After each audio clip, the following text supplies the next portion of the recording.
तुमच्या घरामध्ये देखील लहान मुलं आहेत का? तर मग आपला हा आजचा व्हिडिओ शेवटपर्यंत व्यवस्थित बघायचा आहे. त्यामुळे स्किप न करता शेवटपर्यंत ऐका. हो, कारण की आज असणार आहे दीप अमावस्या आणि ह्या दीप अमावस्येला आपल्या मुलांसाठी त्यांच्या सुखसमृद्धीसाठी आपल्याला एक उपाय करायचा असतो.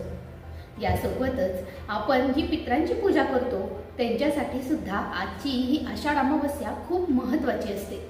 त्यामुळे वेळ वाया न घालवता आपण ह्या व्हिडिओला सुरुवात करणार आहोत.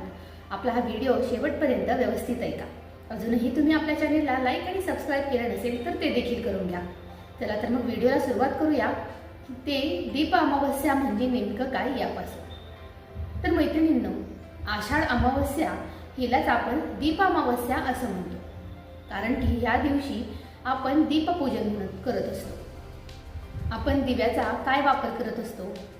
दिवा आपण प्रकाशासाठी लावत असतो. जेव्हा केव्हा जिथं अंधार पडेल त्या ठिकाणी उजेड पसरवण्यासाठी, प्रकाश पसरण्यासाठी, यासोबतच देवापुढं आपण काही विनंती अथवा आपण एखादा संकल्प करत असतो अथवा नित्यपूजेमध्ये आपण हा देवाचा दिवा लावत असतो. या सगळ्या गोष्टींच्या मागं एक अर्थ आहे. तो म्हणजे काय? तर आपल्याला आपल्या घरामधील नकारात्मक ऊर्जा ह्या दिव्याच्या प्रकाशाने उजळून गेल्यानंतर आपल्या घरामधील नकारात्मकता बाहेर जाणार, आपलं घर हे सकारात्मकतेने भरावं, सुख, समृद्धी, आनंद या सगळ्या गोष्टींची भरभराट व्हावी, म्हणूनच आपण ही दीप अमावस्या आणि दिवा लावत असतो. तसं आपण जर बघायला गेलो तर आपण जर बाजारामध्ये गेलो तर एक नवीन दिवा आपल्याला जर आवडला तर आपण तो लगेच आणतो, कारण की आपल्याला ह्या सगळ्या गोष्टींची आवड असते. मग अशा वेळेस काय होतं, जो जुना दिवा आहे तो आपल्या ठेवणीमध्ये तसाच राहतो आणि आपण कित्येक वर्ष पुन्हा त्याकडे पाहत देखील नाही. आपल्या धार्मिक परंपरेनुसार आपल्या शास्त्रांमध्ये इतक्या छान आणि व्यवस्थित सगळ्या गोष्टींची मांडणी केलेली आहे की त्याचा आपण वापर योग्य पद्धतीने जर केला तर खरंच आपल्या आयुष्यामधील अनेक अडचणी दूर होत असतात. आता तुम्ही आजची आषाढ अमावस्याच घेऊन बघा. यावेळी आपल्याला दीप अमावस्या साजरी करण्यासाठी सांगितली आहे. मग बाकी अमावस्यांना का नाही? तर आषाढ महिन्यामधील ह्या अमावस्येच्या दुसऱ्या दिवशी म्हणजेच उद्या श्रावण सुरू होत आहे. श्रावण तर आपल्या सगळ्यांचा आनंदाचा आणि उत्साह साजरे करणारा आणि वेगवेगळ्या सणांचा राजा असं आपण श्रावण महिन्याला म्हणतो, कारण की बाकी कोणत्याही महिन्यामध्ये एवढे उत्सव येत नाहीत जेवढे श्रावण महिन्यामध्ये येत असतात. मग त्याची तयारी आदल्या दिवसापासूनच आपण करत असतो. म्हणून असं समजा की आजची दीप अमावस्या म्हणजे उद्या येणाऱ्या श्रावण महिन्याचा आदल्या दिवशीची तयारी असलेला दिवस. या दिवशी आपल्याला आषाढ दिवसाचं किंवा आषाढ महिन्याचा शेवट करायचा असतो. यावेळी आपला जो अंधकार आहे तो सगळा नाहीसा करून आपल्याला आपलं आयुष्य हे आनंदाने, सकारात्मकतेने आणि प्रकाशाने उजळून टाकायचं असतं. जे काही दिवे आपण ठेवलेले असतात, साठवलेले असतात, त्या सगळ्यांना आपण आजच्या दिवशी व्यवस्थित स्वच्छ साफ करून आपण देवपूजेमध्ये ह्याला मांडायचं असतं.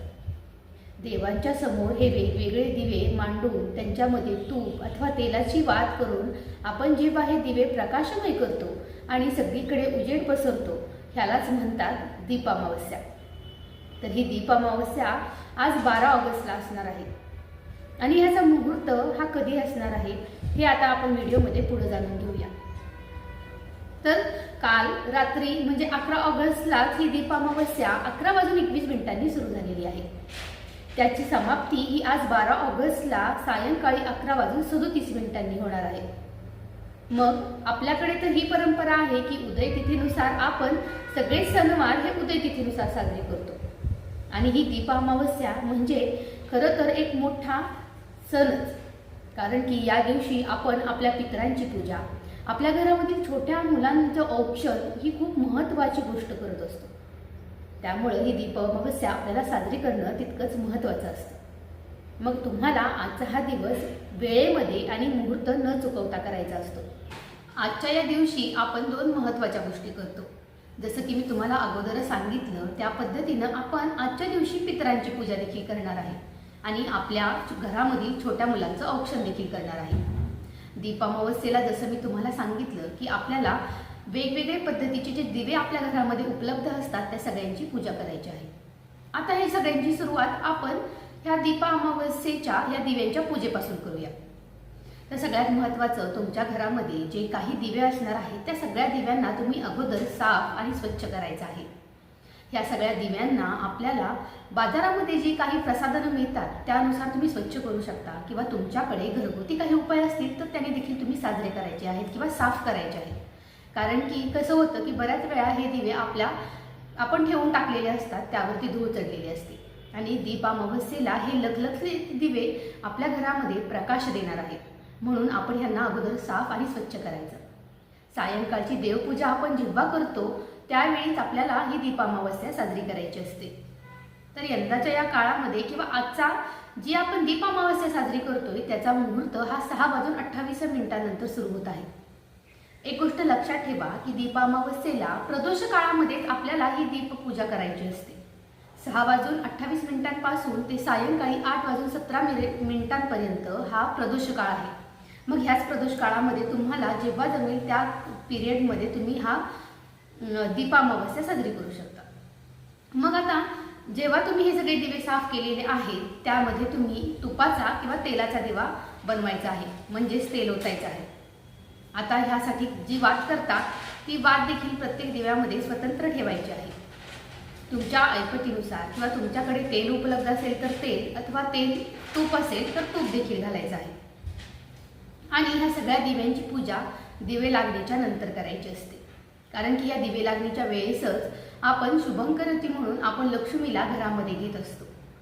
आणि ह्या तिन्ही सांजेच्या वेळेचं आपल्या धार्मिक ग्रंथांमध्ये देखील खूप महत्त्व आहे. तर अशा पद्धतीनं ही दीप अमावस्या आपण साजरी करतो. आता ह्या दीप अमावस्येनंतरची पुढची गोष्ट म्हणजे आपण पितरांसाठी जी पूजा करतो ती. ही पितरांची पूजा देखील आपण का करायची, तर लक्षात घ्या की आपण जे काही धनधान्य खात असतो, आपल्याला जे काही आपल्या पूर्वजांचे आशीर्वाद मिळालेले असतात त्यानुसारच आपल्या आयुष्यामध्ये आपली प्रगती होत असते. आता पितरांची दिशा म्हणजेच यमाची दिशा. आपण जे काही पूर्व, पश्चिम, उत्तर आणि दक्षिण या 4 मुख्य दिशा आहेत त्यामधील दक्षिण दिशा ही यमाची दिशा अशी म्हटली जाते. त्यामुळे तुम्ही आजच्या दिवशी जे कणकेचे दिवे बनवणार आहात त्यामधील एक दिवा हा तुम्हाला पितरांच्या या दिशेला ठेवायचा आहे, जो असणार आहे दक्षिण दिशा. दक्षिण दिशेच्या कोपऱ्याला तुम्हाला हा तेलाचा अथवा तुपाचा दिवा ठेवायचा आहे आणि पितरांच्या आशीर्वादासाठी प्रार्थना करायची आहे. आपल्याला कोणतेही अडथळे किंवा कोणत्याही समस्या येत असतील तर तुम्ही दीप अमावस्येला ही दीपपूजा आणि पितरांसाठीचा हा एक दिवा तुमच्या आयुष्यामधील सगळा अंधकार आणि ह्या आशीर्वादरूपी ह्या गोष्टी तुम्हाला या सगळ्या गोष्टींमधून बाहेर काढतात.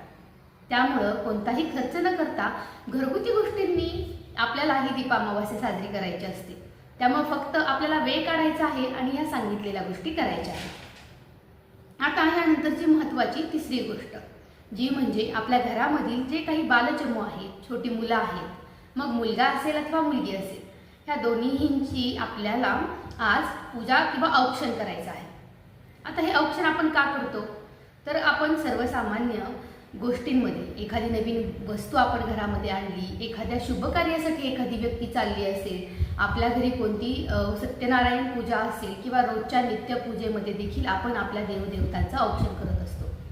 का, कारण की जेव्हा ह्या गोष्टी आपण वापरतो, ह्या गोष्टी जेव्हा आपण सुरुवात करणार आहोत त्यावेळी त्याची सुरुवात एका देवदेवतांच्या आशीर्वादानं व्हावी. यासोबतच आपण जी गोष्ट वापरणार आहे किंवा एखादी व्यक्ती ज्या कामासाठी चाललेली आहे त्या कामामध्ये कोणतंही विघ्न येऊ नये म्हणून आपण हे शुभ कार्य करत असतो. आपल्या घरामध्ये छोटी जी मुलं आहेत त्यांचं आयुष्य अजून खूप पुढे जाणार आहे. त्यांना आयुष्यामध्ये जी संकटं येणार आहेत त्या संकटांपासून ते वाचावेत.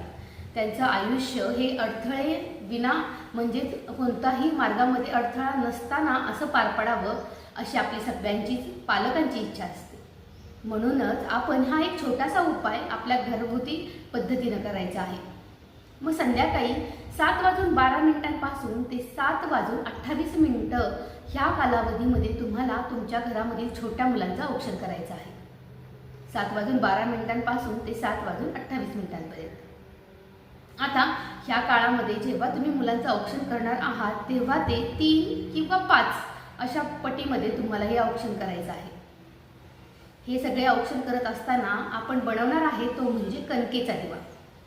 आता कणकेचाच दिवा का असा प्रश्न देखील तुम्हाला पडला असेलच. तर लक्षात घ्या की कणकेचा दिवा हा कणिक वापरतो आपण, ती म्हणजे एक अन्न आहे. ह्या कणकेमध्ये आपण गुळाचं पाणी करून ते ओततो, म्हणजे ह्या दिव्याला एक गोडवा प्राप्त होतो. आता आणखीन एक महत्त्वाची गोष्ट म्हणजे ज्या घरामध्ये आपल्या जे किडे किंवा ज्या मुंग्या असतात त्या कोणत्या पदार्थाला लागतात, तर त्या गोड पदार्थाला लागतात. जेव्हा हा कणकेचा दिवा तुम्ही एक गुळाचं पाणी वापरून करता, त्यावेळी सगळ्यात महत्त्वाची गोष्ट म्हणजे ह्या ज्या कणकेच्या दिव्याकडे किडे अथवा मुंग्या आकर्षित होतात आणि ते त्या दिव्याला खाण्यासाठी येतात. आणि त्याचा परिणाम काय होतो, तर आपण एक प्रकारचं अन्नदान करत आहोत असा त्याचा अर्थ निघतो आणि आपल्या हातून हे अन्नदान घडत असतं आणि हे आपल्यासाठी फलदायी असणार आहे. त्यामुळे तुमच्या घरामधील दिव्याला जर अशा मुंग्या लागल्या तर ह्या दिवशी काहीही चुकीचं घडत नाही. उलट तुम्हाला ह्या किड्या मुंग्यांचा सुद्धा आशीर्वाद मिळत आहे असा त्याचा अर्थ होईल. आणि हे जेव्हा कणकेचे दिवे आहेत त्याच्यामध्ये गुळाचं पाणी बऱ्याच ठिकाणी तर हे दिवे खाण्यासाठी सुद्धा वापरले जातात, कारण की आपण जी कणिक वापरतो ती देखील आपल्या खाण्यासाठीच बनलेली असते आणि त्यामधूनच आपण हे दिवे बनवत असतो. यासोबतच आपण बऱ्याच वेळा ह्याच्यामध्ये तुपाचा दिवा बनवावा असं देखील सांगितलं जातं.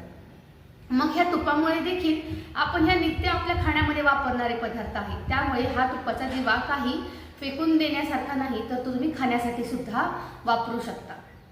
आता ह्याच कणकेच्या दिव्यांनी आपल्याला आपल्या मुलांचं औक्षण देखील करायचं आहे. तर अशा पद्धतीनं तुम्हाला आजच्या या दीप अमावस्येच्या दिवशी पितरांची पूजा, आपल्या घरामधील छोट्या मुलांची औक्षण आणि सगळ्या दिव्यांना साफ करून त्या दिव्यांची देखील पूजा म्हणजेच दीप अमावस्या साजरी करायची आहे.